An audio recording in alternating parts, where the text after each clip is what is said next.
Welcome everyone to episode 52 of What's That Sound? My name's Stu Watts.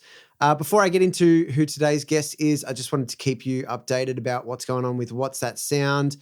First of all, I've had a little bit of a break as the birth of my second child happened. Little Adele was born. Very stoked about that, so I took a little bit of time off. Apart from that, I've also actually begun the planning of the What's That Sound live event. So stay tuned for that. It's looking to be happening in late November. I will keep you posted with what's going on there. So stay tuned there. So today, my guest is Stephen Mowat, who is a producer, engineer, songwriter. He works out of the Aviary in Melbourne and has worked with a bunch of great artists like Jessica Mauboy, Budjerah, WILSN, So, WILSN, so a whole bunch of cool names. In this episode, we talk about understanding the specific needs of each client. Stephen also spent some time in Nashville and New York City, and we talk about the differences between those scenes as opposed to what the Australian music scene looks like. And we also discuss finding the identity of each song and what that looks like when it comes to production, engineering, and the mixing side of things as well. For all that and heaps more, stay tuned. This is a cracker episode. We go over heaps of different topics. If you could do us a favor and follow or subscribe on the platform that you're checking us out on, that way you can stay up to date with everything that's new in the world of What's That Sound. If you could also share the podcast around, spread the word. We've got so many amazing guests. We want to get this out to as many people as possible, and you can help by sharing it. Also, by rating the podcast on Spotify and Apple Podcasts. If you have any questions or you want to get in touch, email me, podcast.whatsthatsound@gmail.com. All of the links to everything is in the show notes. So at any time you can check them out and find the links to Stephen's work, my work, everything else. So check out the show notes at any time. Enough talking. Let's get into it. Episode 52 of What's That Sound podcast with Stephen Mowat. You're listening to What's That Sound with your host, Stu Watts.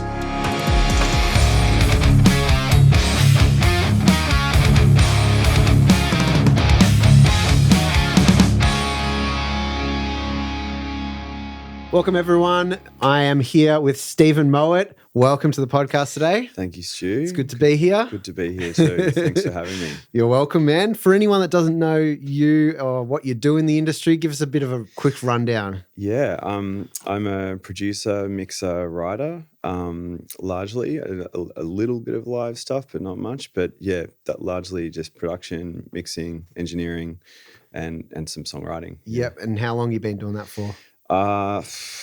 Longer than 15 years, I think, but I don't know how long exactly. Yeah, exactly. Yeah, it's hard to pinpoint the exact start date of when you do shit. Yeah, that's cool. Yeah. Well, take us back to when you were young, what you were into, what music were you listening to, what was going on around the house, that sort of thing. Yeah, totally. I'd say like my brother was a big influence on me musically. He listened to cool music, which I'm lucky that he did. So I kind of like bounced off him and like listening to grunge and that kind of thing. And then through like us skating and like skate videos, he was like into like the music that was on them was like always good. Yeah. Just like skate funk, punk stuff. Yeah. Punk, rock. Like, I mean, everyone knows like the Tony Hawk's. Yeah, the best. But it's got everything, you know? And then like hip hop eventually. And then, hip hop was the thing that made me want to start DJing. So like towards the end of high school, started DJing, met like one of my brother's friends was like kind of into that. And then he got into like making beats on like Fruity Loops. Cool. And so I was like, okay, got to get that somehow. Yeah. Cracked version. Yeah, cracked version on parents' computer on the little like plastic speakers. Yes. And then from there it was just like a steady sort of, you know, stepping stones, you know, from there. Yeah. Yep. Yeah. And when you were listening to music, do you remember whether you were into the production side of things at an early age, or did that come later?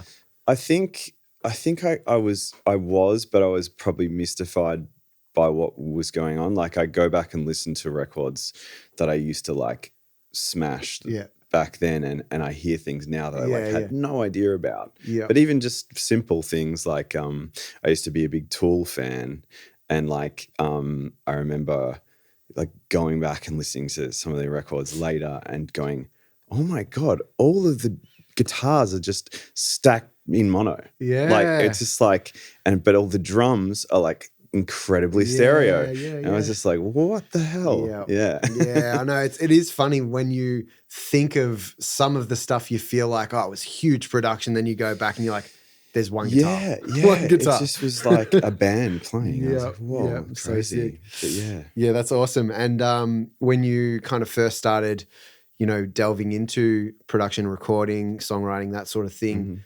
what did your education look like? Was it all self-taught or?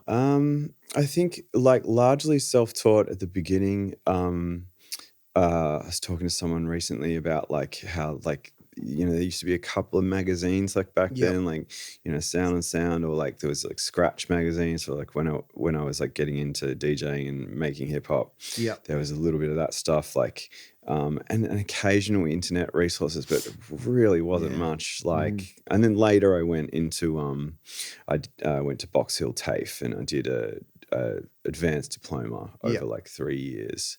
But with a gap year in the middle, which was, well, like after the first year, I took a year off and I was just really just making hip hop with different rappers and stuff from that I'd started on with high school. And then that kind of year off gave me a chance to do lots of self-taught learning, but also like when I went back and they had a new teacher when I got back, and this guy Lawrence Matty, and he was like a total, like, I was so lucky that when I went back he'd started, because he was the kind of guy that could just like answer all these questions that I had, and I'd built up over that 1 year of like just doing stuff. Like I was like, oh, now I actually know what I want to know. Like, because I think that's big part of it. It's like sometimes when you're starting, you don't even know what questions to ask. You know? Exactly. Yeah. And I feel like when in the education system, everyone's experience of it is quite different based on how interested they are at the time, like who they're surrounded by. Obviously the teacher plays a huge part in it. And I remember like the first year I did a part-time for first year, and the teacher was like this space cadet. He would always go off on tangents and this and that. And it was like so distracting to like, it's like, I actually want to like do stuff, you know, rather than sit here listening to you talk shit. Like, so 100%. Yeah. And you know, were there people that you were learning alongside, like mates, or did you have a specific mentor or anything like that? Yeah, well, that teacher that I mentioned kind of became a big mentor. I had other people as well, like the guy that kind of got me into making beats. Like he was like definitely someone that I learned alongside, and musically like helped me out a lot. But Lawrence was amazing as a teacher and a mentor, and like eventually at the end of like when I finished, he invited me in as an assistant to do some sessions at like Sing Sing and stuff like that, which was incredible. And so talk us through that. What are your memories of those sessions, and what was there anything like that really opened your eyes at that point? I think just like hearing audio captured so beautifully. Like you know, the bands that we were tracking, like they were great. Like we weren't like, you know, like groundbreaking, like crazily amazing, but like they were, you know, solid bands and like a great singer, and just I don't know. I think like the first time hearing like a U47 through a Neve 1073 through an LA2A through 1176, and just like oh, that's like I just never heard anything that sounded that good. I was just like crazy. And in that environment as well, when you kind of go into a studio and you're like, this is a studio, you know what I'm saying? It's like, oh my God, this is what I've been like waiting for my whole life. Yeah, for sure. Definitely. Yeah, cool. And then, you know, when you started to, you were assisting, how long did the assisting kind of go for, and when did you delve into taking on your own projects? Well, Yeah, I was lucky enough to get some assistant work through him and like a couple of other things, but I never really kind of like got a foothold as an assistant at like Sing Sing, Mm-hmm. and at that point I sort of realized like I'm gonna have to like bring my own sessions in, Yeah. like because like that was advice that was given to me as well. It's like if you're not getting like the work in those studios like in that way, then another pathway is to just find the people that want to record, and if they can afford to do a day of tracking at Sing Sing, then you're there. You're in the room, and you're actually, because you've had a little bit of experience, you're like, you kind of know what to do, and then you're like, and it's even more fun because you're really hands-on. It's a bit harder, but yeah, that was definitely kind of my pathway, was more like that. And yeah, just having a separate space to do overdubs and stuff, but then where I could, getting into bigger studios and recording, whoever I could find, really. Yeah, and I think it's a fun time at the start because you're learning as you go, like a lot. You're really learning heaps, and you're experimenting too. You're just trying different shit. Like you might hear something that someone's done, and you're like, "Oh, I'll give that a crack and see what that looks like." And totally. Yeah. Yep. No, for sure. And so, talk us through what your process is like these days, compared to back then, I guess, and how that evolved. Yeah, totally. I'd probably say it's pretty rare that like I get people with the budget to go into those bigger rooms. These days, it's more like smaller things, like kind of starting a mid-level studio and then going back to my studio at the Aviary. But then also like I can be totally self-sufficient in my own room. Yeah. Like if I have to track drums in there, I will. Yep. And just working around a workflow that works for the artist, their budget and the kind of music that they want to make. Obviously, if someone's like, I want to make a rock record and I want the drums to sound big, then it's like, well, kind of have to record somewhere with a big room. And that kind of thing. I guess just like really basing it off what you're trying to achieve with that artist, and basing or catering a plan to fit with that, really.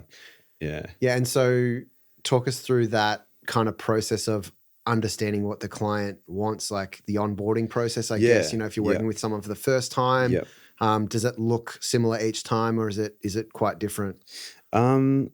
Yeah, it probably looks similar each time. Obviously, the only difference is like when you do already know the artist, there's a bit of a vibe there. You can kind of go off that. But if it's someone fresh, like it's just really just talking through as much as possible, like what world they're trying to see their music in, like like what are some of the artists, what's their Venn diagram of artists, because I think everyone's got different influences, and I think if you can really kind of get a solid handle on what they are, and you go, okay, well, she's into like a bit of Casey Musgraves, but also like older artists like Fleetwood Mac, and then like there's like a Noah Cyrus, like a pop angle there, and you're kind of like, okay, cool, well, they all overlap in like these ways.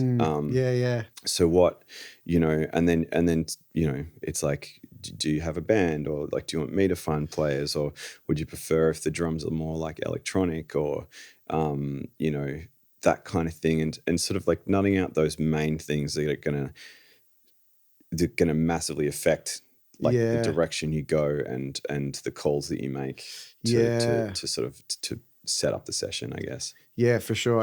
And like that can be completely different from artist to artist. And even depending on their personality, it can be quite hard to actually even uncover that stuff. So do you have kind of, I guess techniques of, really trying to uncover the artist, because depending on some people that can be harder than others. I think I'll often get them to make a playlist on Spotify or something, and just like really just sort of get them to just put as much as they can into that, and because sometimes like you said, like some people sort of struggle to articulate what it is exactly that they're going for. And honestly, some of those, they're the hardest sessions, because sometimes you do feel like you're like, oh man, I kind of feel like I'm stabbing in the dark here. Yes. And kind of, I think that maybe in those situations, it's like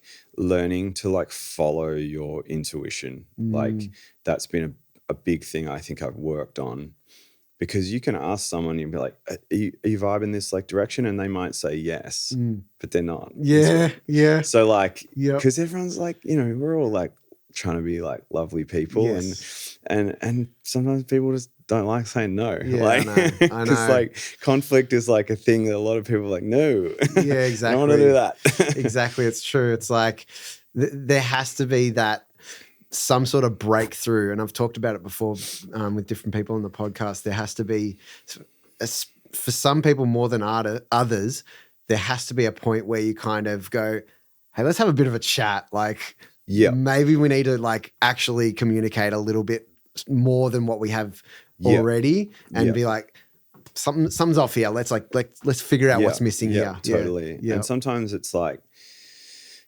just like you make a start and you feel like it's kind of pushing uphill. Like it literally happened to me the other day, and sort of went in this one direction, which was like taking the song halftime groove, and then kind of just going like, I feel like this kind of could be cool maybe, but like it just needs to turn the other way. And we went back to like double time and kind of like more, ticking off some more boxes that I think like were initially unsaid.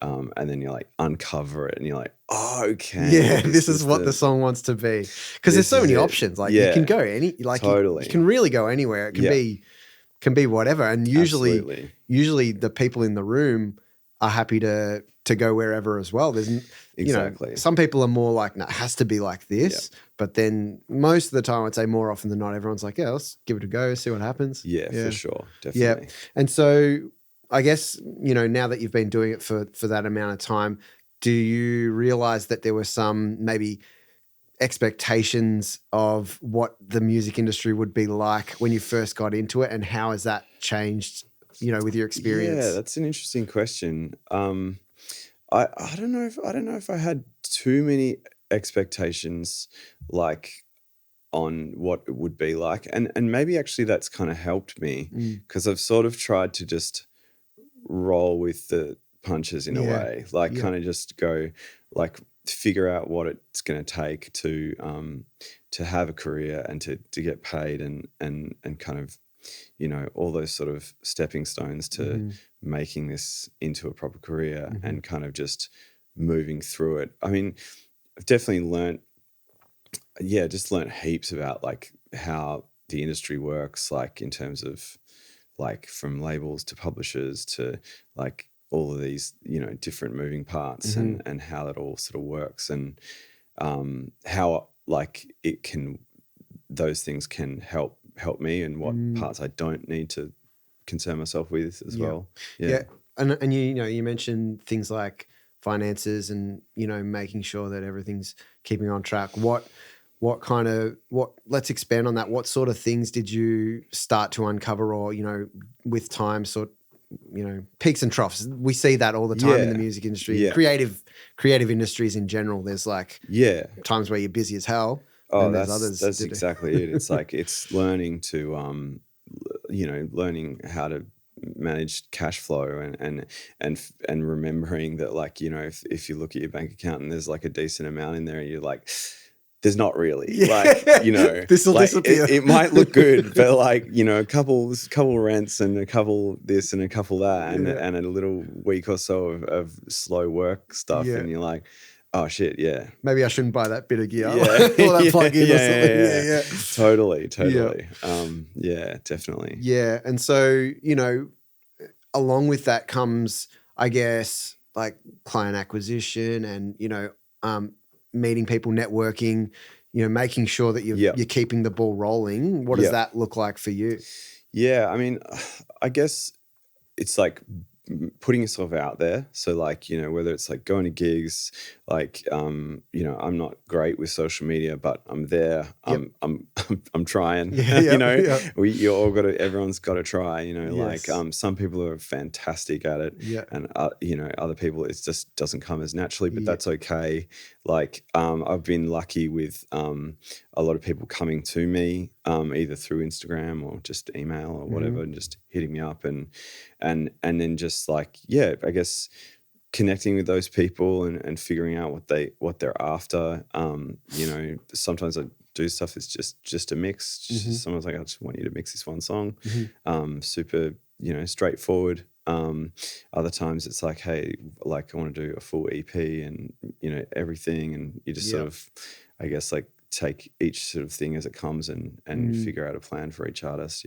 Yeah. And, you know, is there much variation? I'm sure there is in kind of the sort of, you obviously don't have to go into specifics of what you charge, but the difference in certain projects to others is, do you have kind of set structure for your payment, and not for your payment, for the actual products? And I think I like slowly have developed, and I've bounced around between a couple of different systems, and I know like everyone has sort of like a thing that works for them. I tend to try as much as possible to base it around like the days, like, and having a day rate. And you know, I remember when I was overseas in Nashville working for a while, and then I came back and I wasn't really working for a while. And I was like, and then I kind of got back into production again and having a studio, and I was like, well, I'll just drop my day rate heaps, you know, and, you know, work on whatever I can find. And I think that, you know, it really helps to just make yourself as affordable as possible. And then, you know, if you're really great at what you do, you'll find work, and people will come to you, and you can gradually increase it again. And take it to a point where you're like, oh, okay, I'm kind of like back where I left off, kind of thing. And even like in my case, it was further forward. It was like hey, you know, you've been doing this like 15 years, and you know what you're doing, and like you should feel. And I think this is one thing that a lot of people need to like realize, and it's really difficult, I know, but to know your worth, and like be like, you know, that's what I'm worth. And there'll always be exceptions to that rule. Like, I think, you know, you probably, you know, you shoot yourself in the foot if you're just too immovable on fees. There's always a way. I mean, sometimes there's not a way. If someone just doesn't have any money, that's so, you just go, well, you know, save up and come back, or whatever it is. But if you think about the projects where someone's like, oh, that's just too expensive, you go, okay, cool. Well, is there a way that we can make it work? Like, you know, whether it's a, you know, a bit of a sacrifice on time, or, you know, a discount on your daily rate, or whatever it is, just like finding a way as much as possible to just like make it work. Especially if if the artist is someone that it's like you're really into, and you really want the work. Absolutely. Because, you know, there's definitely been times where I've just really wanted to work with someone, and I've charged like way less. Like it's funny to say, but it's just like, if, you know, if it's your career, and in a way, like, you're a curator, and you're your own A&R. And if you look at, you know, some of the most famous producers, like think of like Rick Rubin comes to mind, definitely. Like he's really just an A&R. Like he's just making things happen. He's making things happen. He picked some great bands in like, and rappers in like LL Cool J and Beastie Boys and that, and had the money somehow, I don't know, to press some records. And then, you know, if you can leapfrog from one success to another success, and you just keep picking successful artists, it doesn't matter if you're old mate with a beard sitting on the couch doing nothing, because like everyone's just going to look. That's, you asked me about industry before. Like that's definitely something I've learned, is that unfortunately your success and your rate of like working with artists that are doing stuff and like, you know, blowing up, that is going to get you more work than anything else. Like, and I feel like, you know, being around the right people in the right scenes, and you know, working on projects that people are aware of, but self-promotion and the confidence, like you said, to put yourself out there and be like, hey, I know what I can bring to the table, you know, like let's do something. And that can be really hard. And you know, it's a struggle for everyone to put yourself out there to people that you don't know. Exactly. And be like, hey, I like your stuff.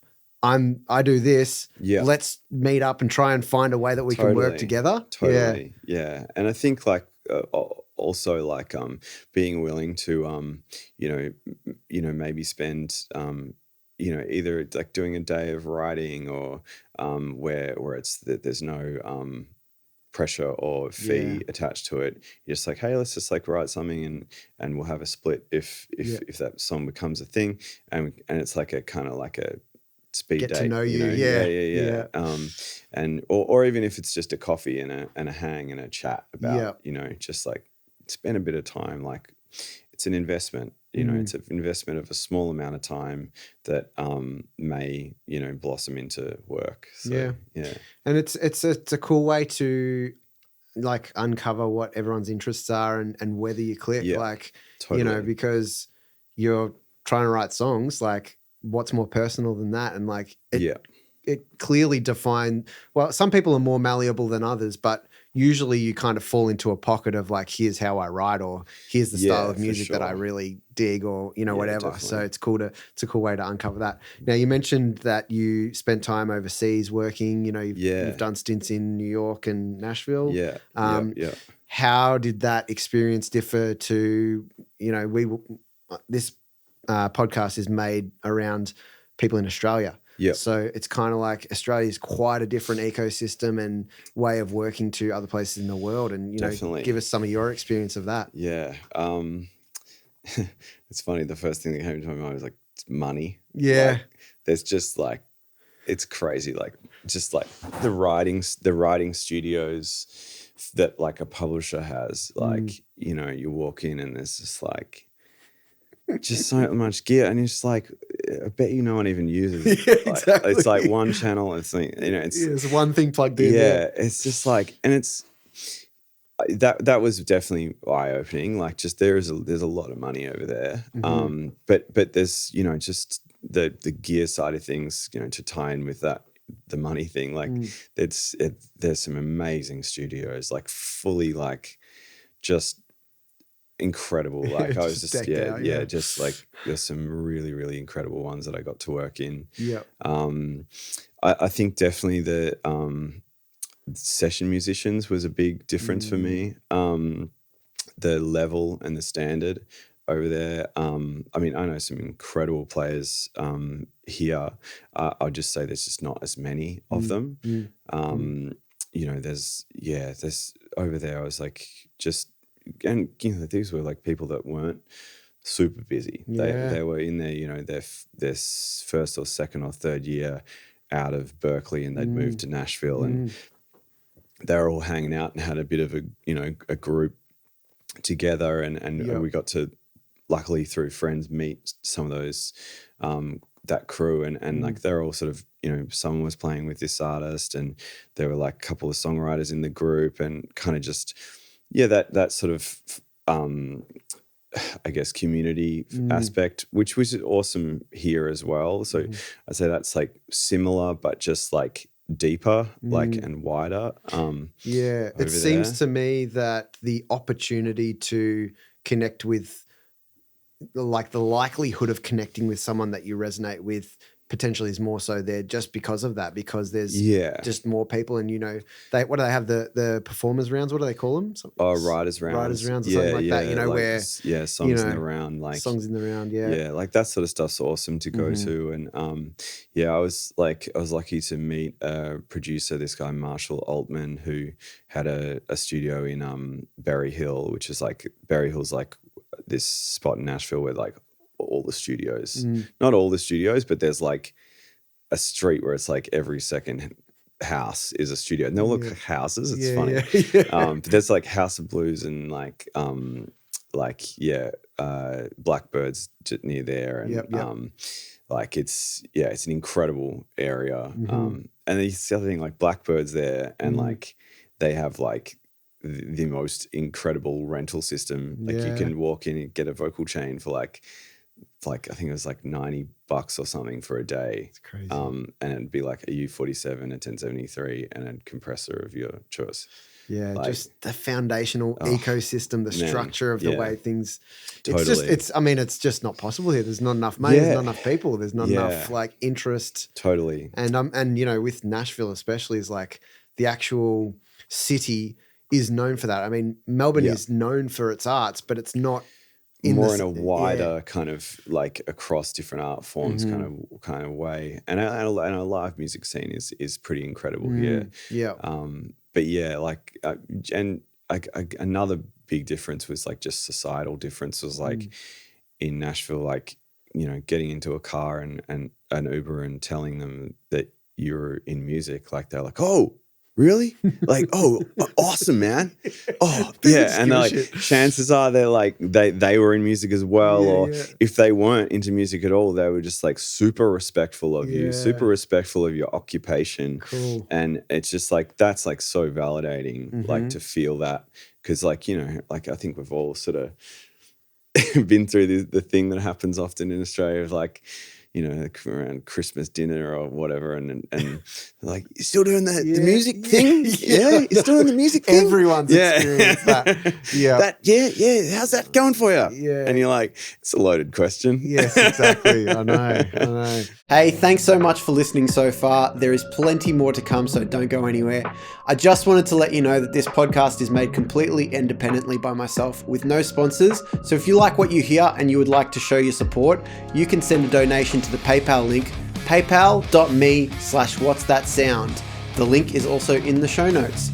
Thanks so much for your support, and let's get back to it. Yeah. And I guess I want to know, you know, what are the main things that you took from being around those sort of environments, and how has that affected the way that you operate here? Has it, you know? Yeah, it has, definitely. Like, as I was mentioning earlier, like when I got back, I actually kind of like, because when I moved with my wife, who's also an artist, and so we kind of did the thing together, and it was pretty brutal. Like like, you know, I sold a lot of things to go over there, like, and kind of start again. Yeah. And like I kind of came back and I like kind of had the bare bones. Like I think I came back with my laptop and an Apollo. Yeah. Maybe one microphone. Yeah. Like, so I was like, the idea of getting back into it was like pretty daunting, and especially after being over there and with like all this amazing talent and everything. And then I think when I finally did start getting back into it, what I took from that experience was like, I need to like upskill in like musically. Like I felt like, especially some of the styles of music that I work in, you know, like soul and blues, stuff like that. I really wanted to just be able to be a bit more, like, speak the language a little bit better. Sure. Like I kind of like already could, but like I just felt like after being in Nashville and seeing the kind of talent and the way people talk musically over there, I was like kind of jealous of that. I was like, I want to have a little bit of that. You know, I've still got a long way to go. But I definitely feel like I worked hard at, you know, theory and just like harmony and kind of that kind of thing. Yeah. Unreal. Well, I want to do a bit of name dropping here. Some of the artists that you've worked with, Jessica Mauboy, Budjerah, WILSN, Greta Ray, Bliss and Esso, like some big names there. And, you know, listening to your music and the stuff that you've worked on, what stands out to me is clarity, the ability to really take in the music. It's like it's there for you. It's really distinct and clear. The songwriting obviously is very strong.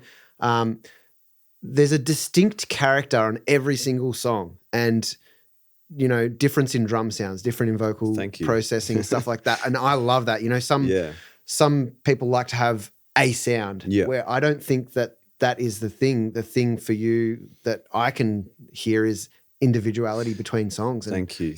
So talk us through that. Like, yeah. Well, that's interesting you mention that, because I've recently just started, like, for the first time ever, working with management, and this fantastic guy, Andy Kelly. He said to me when we were talking about just, general, like, goals and kind of production and what I'm sort of up to and what I'm hoping to do and all that stuff. He mentioned kind of what you were saying of, like, I feel like you're good at interpreting what the artist wants and what works for them, and creating something that's, like, snug and fits them. Yeah. Like, and I'm like, I do like to do that. Like, in every project, kind of, I don't do things the same way like, almost ever. Like, I mean, other than, recording vocals, like, it's pretty, same. But even that I'll change sometimes. Like, if you're just, like, it's just feeling the vibe of throwing a Omni dynamic mic up, and it just sounds kind of different and weird, but it works for the song. Like, that kind of thing. And I think in the mixing stage as well, like, I mean, generally I mix a lot of what I produce. Cool. So that's helpful to kind of shape a sound and a mix and a vibe throughout the production process. And then I kind of, like, reset and kind of try to, like, level it up again once I get to that mixing stage. Yeah, that's awesome. And so, you mentioned earlier about trusting your instincts and going with it. And that translates there when you're making mix decisions, when you're making production decisions. I guess, how did you learn to just go with it? Has that always been a thing? Did you ever question, like, oh man, what are my sounds here? Like, what am I doing? Totally. Here, Yeah. I think when I started, I was definitely, like, trying to cover too many bases a lot of the time. Like, I was like, oh, I should do this and I should do this and I should do that, like, feeling like the shoulds, like, and you're like, you're like, why? Like, when looking back at it, you're like, but I don't know. I do get that, like, because if you don't have the confidence or the knowledge of, like, exactly how something affects the sound, you do kind of want to just be a bit more gentle with it. And whereas I think that as you get more confident and your knowledge grows, you kind of just feel like, I guess a lot of the time we're like, will this affect me down the road? Am I boxing myself in if I do this? And often, where maybe in the past you might have thought, oh, that will box me in, that could be a problem. Often later you go, no, that's fine. Like, it's fine if I just have 3 mics on the drums.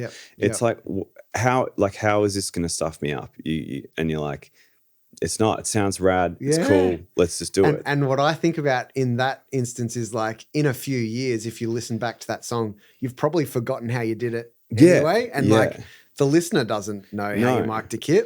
Exactly. If it works, it's awesome. Like, exactly. Yeah. And I love that kind of mentality of, like, really analyzing what is going to work for the song. Like, that's so important. That also comes with time. That comes with, like, experience of, like, no, I am only going to use 2 mics on the kit for this one, because that's all I need. And that's what the song's asking for, Totally. And, what reverbs I'm going to use, or what, that all comes in. And 100%. Yeah, cool. And when do you kind of know when you're on the right path in a production and in a mix? Like, are there kind of key points where you're like, I'm on here? Because what I find when I'm mixing, and I know a lot of people experience this, is like 80% of the time you're like going through a mix, you're like, this sucks. It's awesome.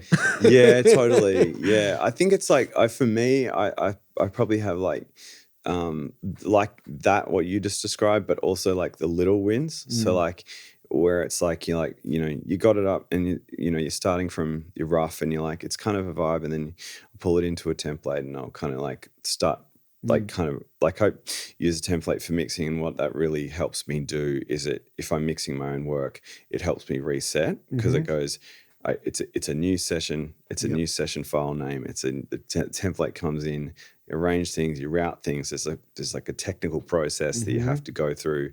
Obviously, like, you know, all the big dogs have like their assistants do it, but like I'm not there yet. Yep.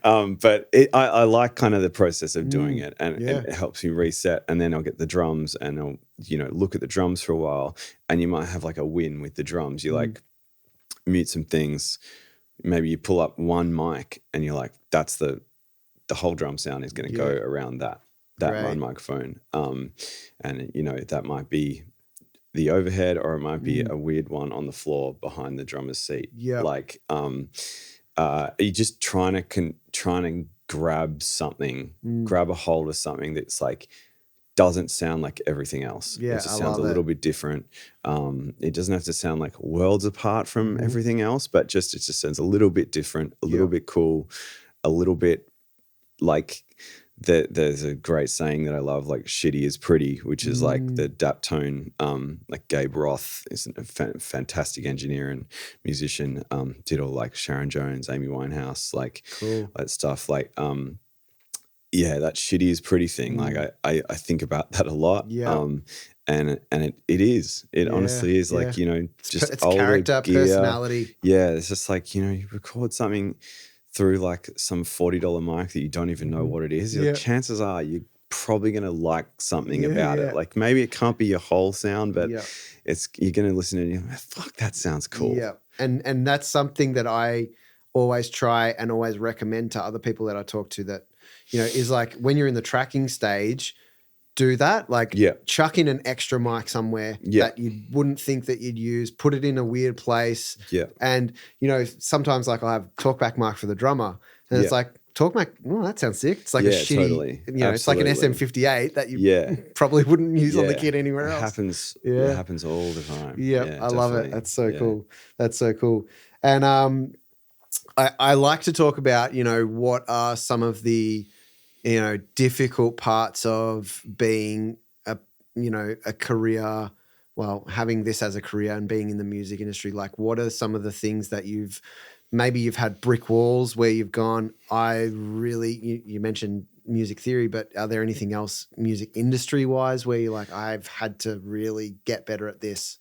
I'd probably say like the finance, like the cash flow side of things, like learning how to manage how much money you can possibly make, and learning how to like deal with like the ebbs and flows of, you know, having, you know, quiet time creep up on you, and you're like, oh geez, there's actually nothing in the calendar for a week, and you're like, you know, that kind of thing of like trying to look and push ahead, like and trying to fill your calendar as much as possible, like you know, 2 months, 3 months in advance.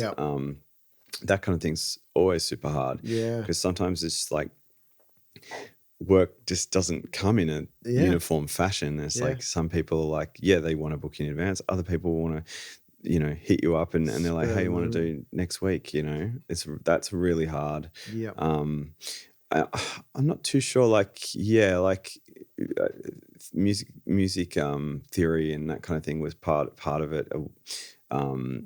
As I sort of started working in like areas that was more important, because like when I was doing hip hop and like more sort of like rock based stuff, like I kind of like didn't really. It wasn't that as important to me, you know, because that was a bit more of a DIY aesthetic, and it was like just, you know, other things were more important, experimental. Totally. Cool.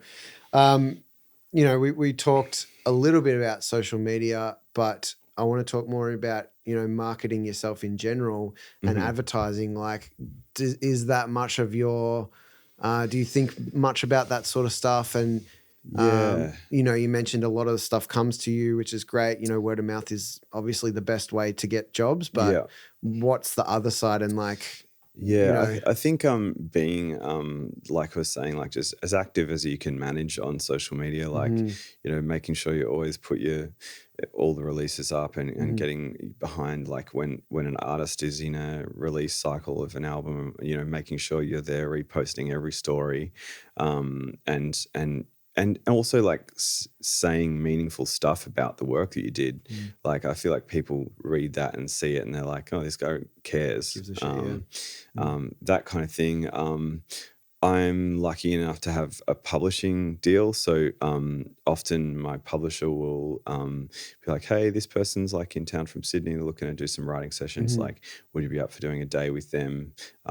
That stuff, you know, you generally don't get paid for a writing session. Like you'll just, you know, whether it's like Nashville rules, it's sort of like equal split, whoever's in the room. Sometimes it's not exactly like that, but you kind of just go in with a expectation of like writing a song from scratch, really. And that's a huge way of getting work for me. Because those relationships, you know, if a write goes really well, that's like, you know, a huge step in towards you know, just like good chemistry. And you're like, and them trying to use you again. And comfortability. Totally. And, you know, talking about working with publishers and having a manager and things like that, like, how did that come about? Like, how did you start those relationships? I think I was lucky with the publishing thing. The timing worked in that when I signed with Mushroom Publishing like nearly 10 years ago now, and it was around the time that I was doing like a lot of hip hop, like there was on like Triple J and you know, getting, you know, some traction out there like Pez and Sess Entry and Bliss and Esso, and because Bliss and Esso were on Mushroom, one of the A&Rs at Mushroom sort of reached out and we spoke, went back and forth a few times, and I think he was like, it was funny. He was like, he's actually now one of my really great friends. He was a groomsman at my wedding. Oh, cool. He was like, yeah, like I signed like a hip hop guy. Cool. Like I've added a hip hop dude to my roster because like didn't have any and whatever. And he was like, yeah, I'm gonna put you with this artist and this artist. And then like around the time I was like, I don't know if I really want to do much Aussie hip hop anymore. And I was like, I kind of want this like indie sort of like singer-songwriter stuff. Like, and he was like, sorry, Errol. Yeah, that's awesome. That's funny as. Yeah, cool. And you know, I think it's really important to talk about networking and relationships and stuff. And sometimes it comes easily because you just hit it off with people. You know, you just become friends, really. And that's obviously the best way to have a relationship with someone that works in a different part of the music industry and stuff. Totally. You know, when it comes to people that maybe you just have to try and keep that relationship warm. Yeah, totally. Do you have a sort of process of that, or is it just kind of winging it or just go with the flow? I think kind of going with the flow a little bit and just like, I think, you know, working in the music industry is just like, it's just so much about just being easy to work with and like, you know, being like, you know, like punctual with like getting people, you know, whether it's rough mixes or just like information on what's going on with the session and just being like a good person, like being friendly and supportive and nice. And I think people really respond to that and they want to, you know, they want to keep the relationship going as well, whether it's, you know, on the label side or the publishing side or, you know, or artist to producer as well. Like, you know, definitely. Yeah, I love that. And I like that you mentioned, you know, getting things to people on time and just keeping the communication open. I feel like that is a huge part that doesn't really get talked about a lot, but they're most of the horror stories that you actually hear of, you know, people that have worked with other producers and stuff. And it's like, oh man, they took me like 2 months to get a mix. And I'm like, how? Like, you know, that blows my mind. I've heard 1 year once. I won't say who, but I mean, he's busy, but you're not that busy. Yeah. I mean, and that lack of communication, just keeping up with it, even if you haven't done something, just being like, hey man, I haven't worked on the song, but like I'm really trying to. Like I'm just busy at the moment. Yeah, absolutely. That's huge. Keeping everyone's expectations in check is like just like very appreciated, I think. Yeah, it's huge. Well, what I like to do before we start to wrap it up is, you know, find out what what's going on in the near future for you over the next Yeah. 6-12 months? Is it more of the Yeah. same, or are you trying anything different? Or Yeah, actually, there's a second album for WILSN, an artist that I work with. We did a first album a couple of years ago, which was a bit kind of like piecemeal, and kind of like came together slowly over a long period of time. These songs for the album number 2 have come together a lot more quickly, and we thought about doing something different, which was tracking it in New York. cool. So that would be based around me actually co-producing with a guy that we've worked with over the years. He's like associated with like the Daptone crew and like Charles Bradley and Sharon Jones, and he's played with like Mark Ronson and Mac Miller, and he's an incredible trumpet player, horn arranger, but also producer. And he comes from a big, like, arranging background. And we thought he's got these incredible players at his fingertips and who we love. And the studio is fantastic that he works out of. It'll be very analog, like we'll be tracking a tape. Sick. And just doing something like, we had the opportunity to do something different, and we sort of decided to grab that with both hands. So that'll be later this year. And then there's a couple of other like an album project for someone else, and just some couple singles here and there. Cool. And then just running things at the Aviary Studios, which is where I'm based, and I help run that place and manage the studios. There's a lot of people there. I think you've been there. I've been before. There. Yeah. I've been there a bunch of times. Obviously, mates with Spike, and awesome. Yeah, been there a few times. Yeah, there's a great collection of people there, and it's good to be around. Yeah, it's cool. I think it's just a great environment. I think not dissimilar to this place where it's full of different types of producers and people doing different stuff, and definitely cool live room, and just like a cool feel. It has a cool feel to it, so that's great for sure. Love it. And last question is for anyone that's listening that's in their first 5 years. First of all, just best bits of advice for producer engineers, and then secondly for any artists that might be listening. I think for producer engineers, I would say, like, just work as much as you possibly can. Like, just do as much different stuff as you possibly can. And if you think that you don't have the right gear or the right anything, like, just try to reverse that in your brain and go and just grab something simple and record, something in the simplest way possible, and then just mess with it and just make mistakes and like learn from those mistakes and I guess the other thing would be is to listen to artists, to just always be like the best listener that you possibly can be, and try as much as possible to put your feelings aside, like, because we're all emotional beings, and I think being emotional can be like something that makes you really great at this job, but you also have to keep them in check sometimes, and that's like definitely a really important thing. Love that.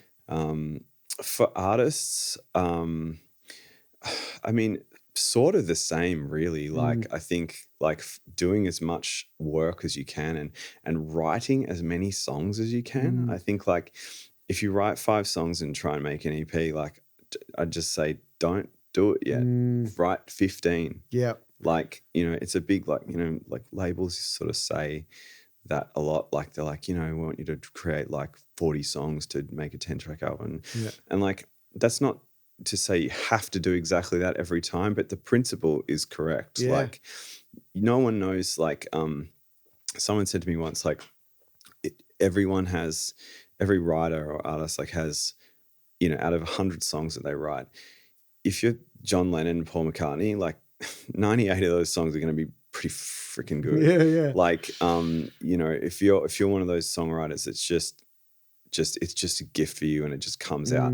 Not everyone's like that. Yes. Like, and that doesn't mean that they're no good. It's just like, you don't know what your hit ratio is. You don't know out of 100 how many songs are going to be good. So if you just sort of, by doing more songs, you start to go, you might have had the 5 songs and go, yeah, these sound really good. And then you do 2 more. And that last one that you do, you're like, man, this is so much better. Best shit I've ever done. Yeah. Oh my God. Yeah. And you look at yourself and you're like, oh man. And like that experience is a big learning point, I think. Yeah. Definitely. I love that. And I think it's great because, I mean, the analogy would be if you're a mixer and you're only trying to mix one type of music, it's like try and mix all the different types of music. Absolutely. Just give it a go, because you're going to learn things about a specific plugin that you never used. You're going to learn same thing. Yeah. Like you said, for songwriting, like trying to write all these different styles and trying to write in different like lyrical prose or anything like that. Like you're just going to uncover all this new shit. Yeah, totally. Just sort of figuring out, what your workflow looks like and kind of, and doing it as much as possible. Yeah. Just writing as many songs as you can, because it's a muscle. And it gets stronger the more you use it. Yep. Definitely. Fantastic. Yeah. Well, thank you so much for joining me today. No worries. Thank you for awesome. having me. It's been rad. You're welcome. Really awesome. Yeah. Good stuff. Well, all the standard stuff, please make sure you're subscribing or following on the platform that you're checking this out on. Share it around. We want to spread the word of this podcast to as many people as possible. We've got lots of awesome guests and, they need to be heard. So share it around. And if you have any suggestions or questions, please email me. All the links are in the show notes, along with everything of Stephen's and myself. All of our links are there. Check us out. And we will see you next time on What's That Sound podcast. Thanks for listening to What's That Sound. Make sure you hit follow or subscribe on your podcast platform to stay up to date with each new episode. We'll catch you next time.